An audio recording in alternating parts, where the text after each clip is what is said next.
Alors, regardons l'énoncé de l'exercice. Soit xy un couple de variables aléatoires discrètes, qu'on voit être réelles, dont la loi conjointe est donnée par le tableau suivant. Alors, tout de suite, petite remarque, que signifie le A qui est ici? En fait, A désigne la probabilité que le couple xy soit égal au couple -1, 0. En particulier, les valeurs de x sont données dans cette colonne. Et les valeurs de y sont données sur cette ligne. Et en particulier, il y a 9 couples possibles qui sont -1, 0, -1, 1, -1, 2, 0, 0, 0, 1, 0, 2, 1, 0, 1, 1, 1, 2. Déterminer A, déterminer les lois marginales de x et y, calculer l'espérance de x, l'espérance de y, la covariance de xy. Que peut-on en déduire sur l'indépendance de x et y? Trouver les lois de probabilité des variables aléatoires S égale x plus y et t égale xy. Et enfin, déduire la covariance de xs. Donc on commence la résolution. Alors pour la question 1, on peut presque le faire immédiatement. Alors sachez que ce tableau désigne la loi du couple, donc en particulier ça caractérise la loi d'une variable aléatoire qui ici est un couple. Et donc on doit dans ce tableau avoir toutes les valeurs possibles du couple. Donc on a 3 valeurs pour x et 3 valeurs pour y, c'est-à-dire 9 couples possibles. Par exemple le couple -1, 0, -1, 1, -1, 2, 0, 0, 0, 1, 0, 2, 1, 0, 1, 1, 1, 2. Et les probabilités de réalisation de ces valeurs. En particulier, les valeurs qui sont ici sont associées à une loi de probabilité d'une variable, z égale xy. Donc par conséquent, la somme des probabilités des événements élémentaires doit être égale à 1. Donc en particulier, la somme de tous les éléments qui sont donnés ici doit être égale à 1. Donc on peut le faire immédiatement. 1 plus 3, 4. 2 plus 1, 3. 4 plus 3, 7. Et enfin, on a 3. Donc on a 10 A au total. Donc 10 fois A doit être égal à 1. Donc A égale 1 dixième. Déterminer les lois marginales de xy. Voilà, donc là j'ai rappelé que la somme des probabilités élémentaires était égale à 1. J'ai fait le calcul, je l'ai explicité. C'est ce que je viens de vous dire à l'oral. Donc j'ai recopié le tableau en remplaçant les valeurs qui étaient indiquées. Donc par exemple, que signifie ce 1 dixième? Eh bien, ça signifie que la probabilité du couple x égale -1, y égale à 0 est égale à 1 dixième. J'expliquerai plus tard les nombres que j'ai indiqués en violet et en rouge. Pour avoir la loi de x, on somme sur toutes les éventualités de y. Donc par exemple, pour déterminer p de x égale à -1, je calcule p de x égale à -1, y égale à 0, ou x égale à -1, y égale 1, ou x égale à -1, y égale 2. Ce qui revient à faire en fait la somme des éléments qui sont sur cette ligne. Donc autrement dit, 1 plus 2 plus 1, 4 dixièmes.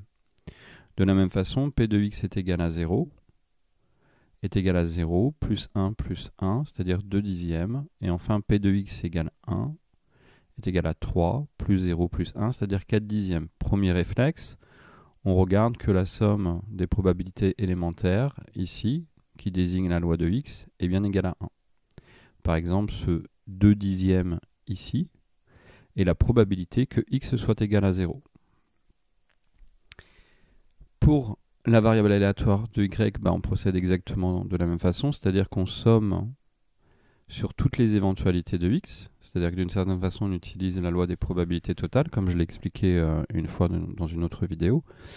Donc par exemple, la probabilité que y soit égal à 0, eh bien c'est soit x égale à -1 et y égale à 0, soit x égale à 0 et y égale à 0, soit x égale 1 et y égale à 0, ce qui nous donne toutes les éventualités. Autrement dit, on fait 1 plus 0 plus 3, c'est-à-dire 4 dixièmes.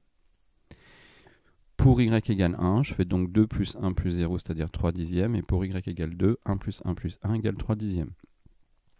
Petite vérification rapide, je m'assure que 4 plus 3, c'est-à-dire 6, plus 4 égale 10 dixièmes est bien égal à 1, puisque en particulier, cela désigne la loi de probabilité de y, donc la somme des probabilités des événements élémentaires doit être égale à 1. Alors ensuite, pour déterminer l'espérance de x et l'espérance de y, donc là on va les calculer tout de suite, hein, mais je vais faire apparaître le calcul ensuite. Alors par exemple, pour x, c'est immédiat de voir que c'est 0. Si vous ne le voyez pas immédiatement, je vais vous donner un argument qui permet de le voir. C'est une variable qui est centrée par rapport à 0, ce 0-là.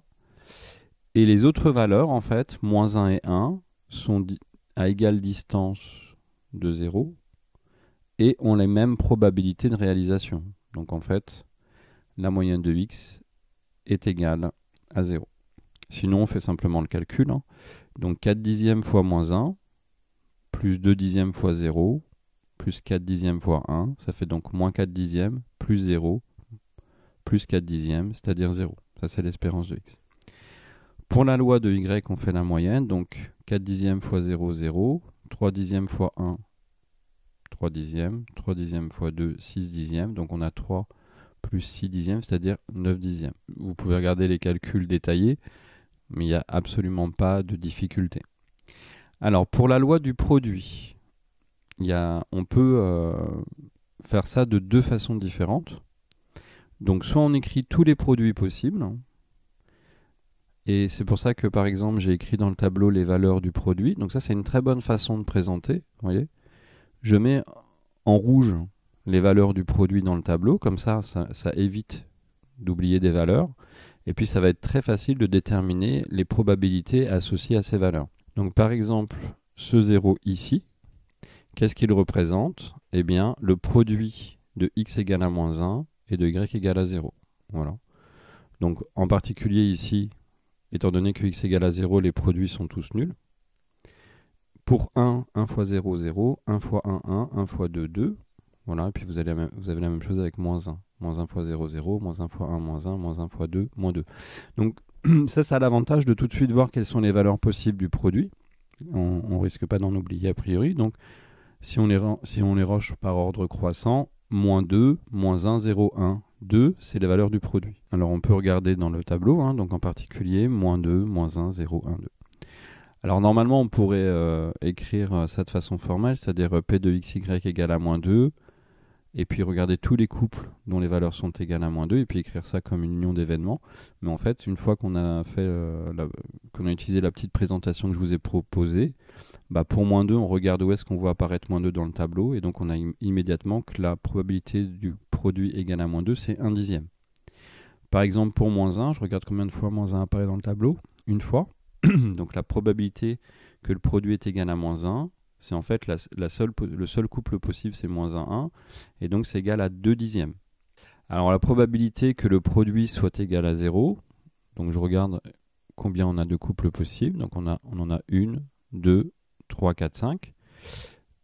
Donc 5 couples possibles, et on fait la somme des probabilités associées, c'est-à-dire 1 dixième, plus 0, plus 3 dixièmes, plus 1 dixième, plus 1 dixième, c'est-à-dire 6 dixièmes, ce qui vous donne cette valeur ici. Donc je crois que moins 1 on a déjà répondu, moins 2 on a déjà répondu, mais bon, de toute façon, si vous avez compris, c'est très simple. La probabilité que le produit soit égal à 1, donc on a un seul couple possible. Hein, si je regarde les valeurs rouges, 1 apparaît une seule fois, ou alors, comme je vous le disais au préalable, on calcule tous les produits. Donc c'est le couple 1-1 qui a une probabilité nulle. Donc en particulier, la probabilité du produit pour t égale 1, c'est 0. Alors en général, quand une variable a quand la valeur a une probabilité nulle, on ne l'indique pas dans le tableau, mais là c'était pour détailler un petit peu.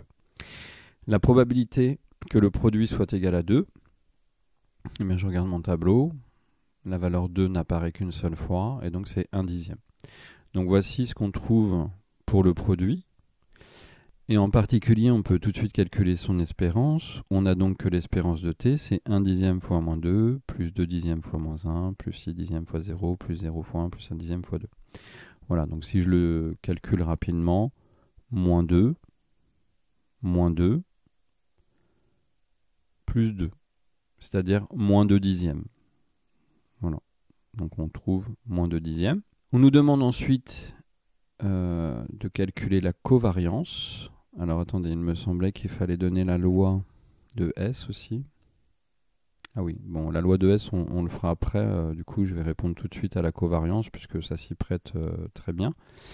Donc la covariance, une des propriétés, c'est que la covariance de XY, c'est l'espérance de XY, donc l'espérance de T moins l'espérance de X fois l'espérance de Y. Donc ça, c'est une propriété, c'est-à-dire que la covariance de XY, c'est la moyenne du produit moins le produit des moyennes. Petite remarque, si vous ne l'aviez pas remarqué, hein, cov de XX, c'est la variance de X. Donc on a déjà calculé l'espérance de X, c'est 0. E de Y est un nombre fini, donc E de X fois E de Y, c'est nul.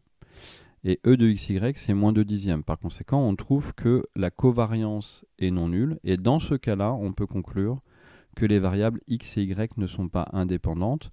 Et puis, on réaffirmera cette proposition à partir du tableau. Ou si vous voulez, on va le faire tout de suite.